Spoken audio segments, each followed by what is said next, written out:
Watkins. How are you today, man? I'm doing great. I'm doing great. Thanks for hopping on with me, man.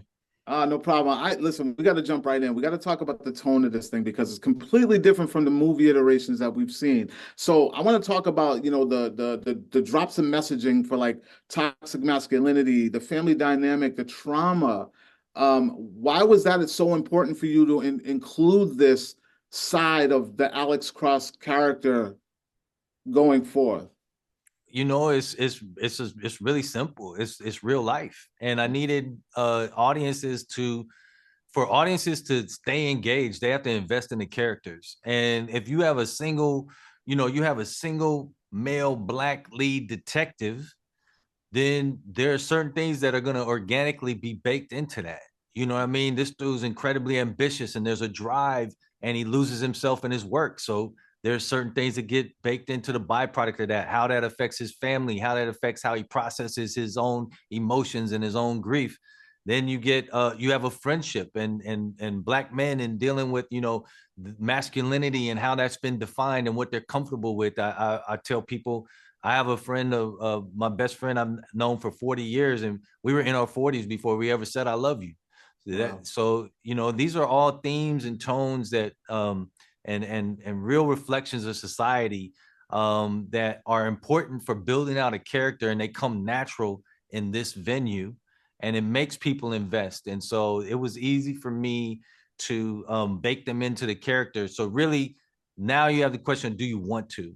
And for me, it's intentional because I really do think, and I'm a crime junkie. So when I say this, you gotta understand. I really think no matter what your story is on the plot side, folks ultimately what they walk away with and what they resonate with deep down the line is the character stuff.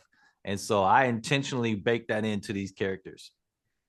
Yeah, there's such an awesome balance between the true crime and the personal struggle with the main characters. I want to talk about choosing Aldis for this role, what it was about him that actually spoke to you and said, "This is Alex Cross." Clip, I was thinking, so the truth is, I didn't know Aldis was going to be available. I had developed this character and the way that I saw it, and I knew I wanted an updated Cross, and I knew I needed to combine the genius intellect that everybody knew about that comes from the books and that type of stuff and this detective, but I needed him to have some swagger and some physicality and some charisma, and those things don't often go together. Usually they're like, oh, it's like this really smart guy, or oh, it's this really like charismatic, brave bravado character. And I needed somebody who can embody all of it.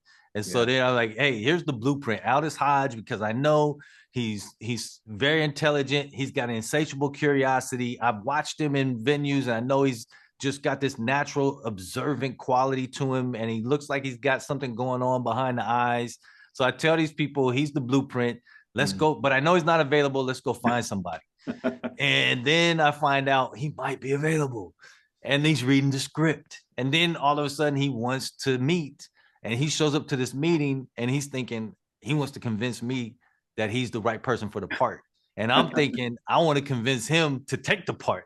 But we ended up having like a 3 hour conversation, and it went straight from who this character is to our journeys in Hollywood, and then really our journeys in life.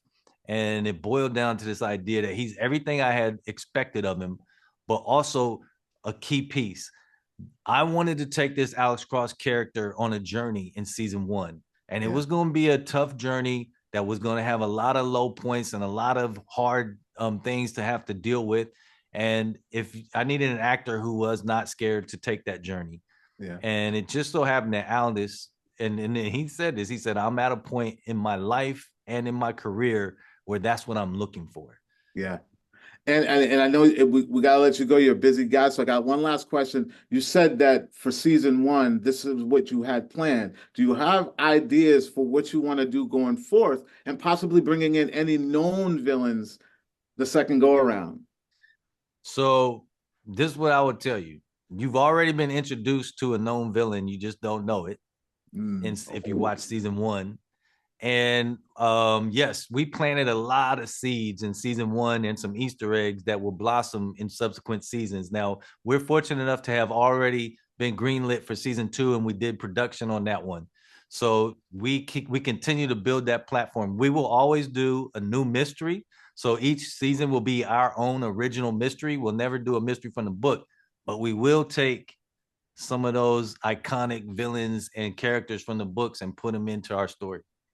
That is awesome. Listen, I want to thank you for talking with me, Ben. I love the series. I think it is an awesome balance of everything true crime, everything real life.